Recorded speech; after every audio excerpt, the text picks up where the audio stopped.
So, has anything happened in the last 10 minutes? We are, and seem to be, on the 10-minute news cycle over these past few days. And I'm serious when I say that. I mean, the news is happening faster than we can cover it, let alone analyze it. So our purpose here is to try to look ahead to what are going to be the major policy issues in the new year. Beverly, why don't I just start with you? I think one of the biggest issues, it's maybe not necessarily a policy issue, but the misinformation, disinformation, and the potential for that to be disruptive in the 2020 presidential election campaign. People seem these days not to know what they can trust and what they can believe. And when that happens and it's folded into a presidential campaign, a very important presidential campaign, then that has the potential to negatively impact what we see going on. Well, I could not agree with you more, because we have seen this sense of feeling of disbelief, a loss of faith in institutions. It's just been building, and like you, I'm afraid it's getting worse. I don't see it getting any better. Stephanie, what do you see? The relationship between U.S. and China is still very much a question mark.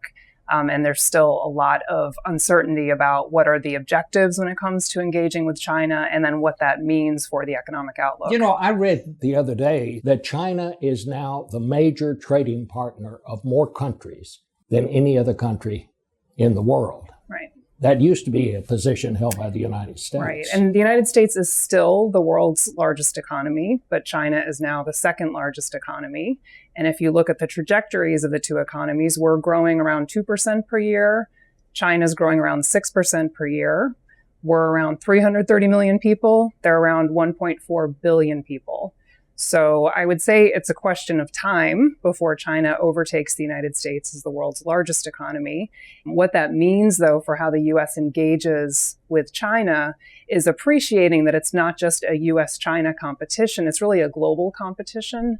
And we need to be mindful of that in how we approach not only China, but other countries, and knowing that we're not the only game in town in that respect. So, Sarah, what worries you the most?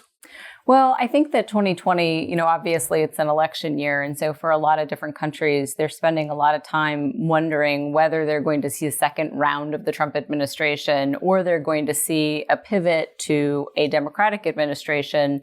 And I think that means there'll be a lot of positioning and posturing relative to that potential change this year. My hope is that, typical U.S. election cycles, we do this terrible American thing where we say things to each other meant for our domestic politics, and they resonate really poorly with people outside of the country. And so I really worry that some of those messages being sent over the course of the year, particularly given how much churn we're seeing in the international security environment, is going to set the table for whichever administration is going to have to take its next turn in 2021. And all of that is exacerbated by the situation that Beverly talks Absolutely. About, where credibility it seems to be at an all-time low. And this is not just something in the United States, but all across Europe. We've gotten to the point where we're so overwhelmed with information that we're not wiser by any stretch. We're just overwhelmed. And compounding that is in addition to the amount of information, sifting through and trying to figure out, okay, is that factual or is that fake? And I know the term fake news gets thrown around a lot, but it's almost as if the buyer beware or the consumer beware. You need to verify what you read before you actually believe it. Because one thing we do know for certain, and the evidence is there, it's unquestionable, the Russians spend a lot of time on this, about putting out disinformation about the United States and about our goals. At a minimum, we can say that those efforts were very effective in dividing the country. And so to think that that's not going to be a factor again in 2020, I think is naive at best. I think there are also reasons why these messages of division are so appealing. And I think that goes to a feeling of discontent that a lot of Americans have, and people actually in a lot of countries that are not seeing the economic growth that they had in the past. And if they do see economic growth, they're not seeing that it actually delivers for them. They don't feel any better off.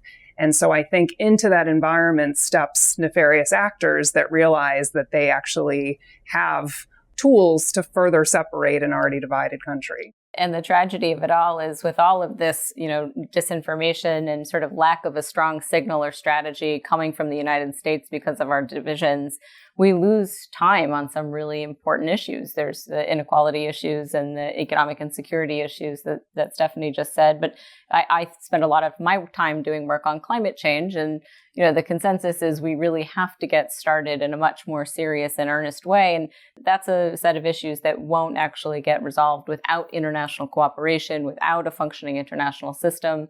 And we're just not effectively going to sort of address those things this year unless something changes. Well, thank you all very much. Thank you.